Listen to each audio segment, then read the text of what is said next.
මේ 45 වෙනි ප්‍රශ්නේ.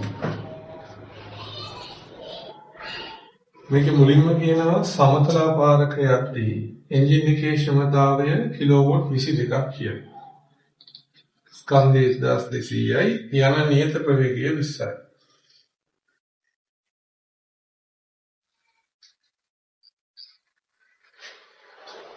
තර මේ වෙලාවේදී මේ ක්ෂමතාවය සඳහා P සමානයි FV දැම්මොත් P කියලා කියන්නේ 22යි කිලෝවොට්, ඒ කියන්නේ 22000ක්. F කියලා කියන්නේ එන්ජින් එකේ යොදන බලය, වේගය 20ක්. එතකොට 10 1100යි නිව්ටන් බලයක් එන්ජින් එකෙන් යොදනවා. එන්ජින් එකෙන් මේ බලය යොදද්දිත් නියත ප්‍රවේගයෙන් යනවා කියන්නේ මාර්ගයෙන් ඇතිවන ඝර්ෂණ බලයත් ඊට සමානයි. ඊළඟට මේක තිරසට අංශක 3ක් කාණත පාරක ඔය වේගයෙන්ම යන්නයි අවශ්‍ය.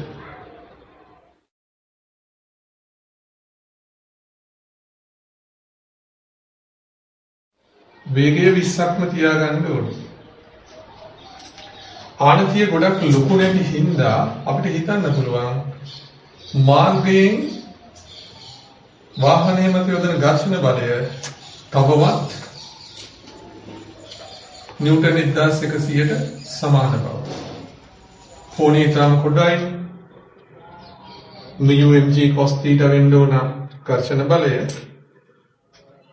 cos θ කියලා කියන්නේ තාම කුඩා කෝණයක්, cos 3 වගේ කෝණයක්. එනනම් තවමත් කලින් ඝර්ෂණ බලයම තියෙනවා කියලා හිතන්න පුළුවන්.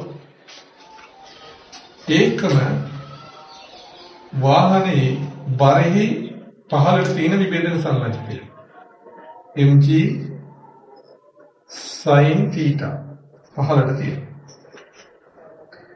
දැන් මෙන්න මේ mg sin θ බලයත් නිව්ටන් 1100 බලයක් කියන බල දෙකම තමයි මෙන්න මේ 20ක නියත ප්‍රවේගයෙන් අරන් යන්න ඕනේ. එහෙනම් මේ වෙලාවේදී ක්ෂමතාවය P නම් T සමාන වෙන්න ඕනේ FP ට.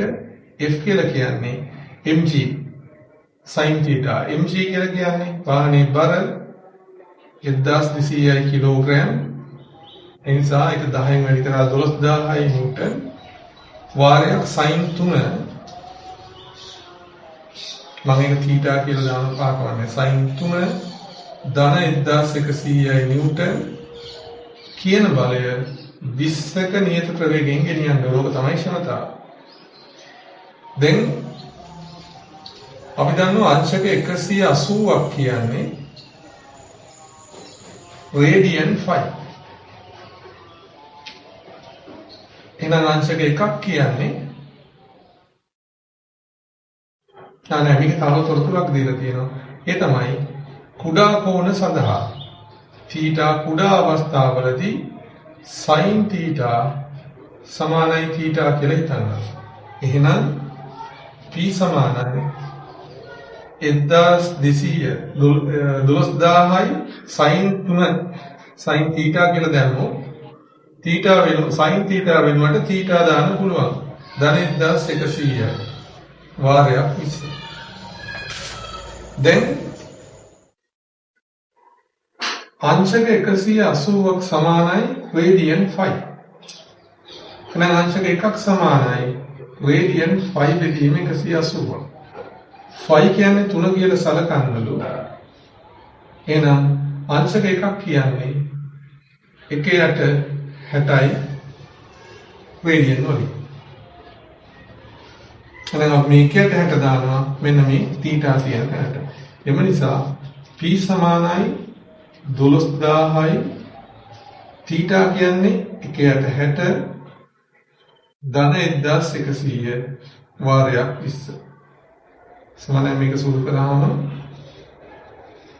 600යි 1100යි 1700යි වාරයක් 2 මේ 20 ඒ කියන්නේ 34000යි. ඒ කියන්නේ 34 කිලෝවොට්. උත්තරේ 2.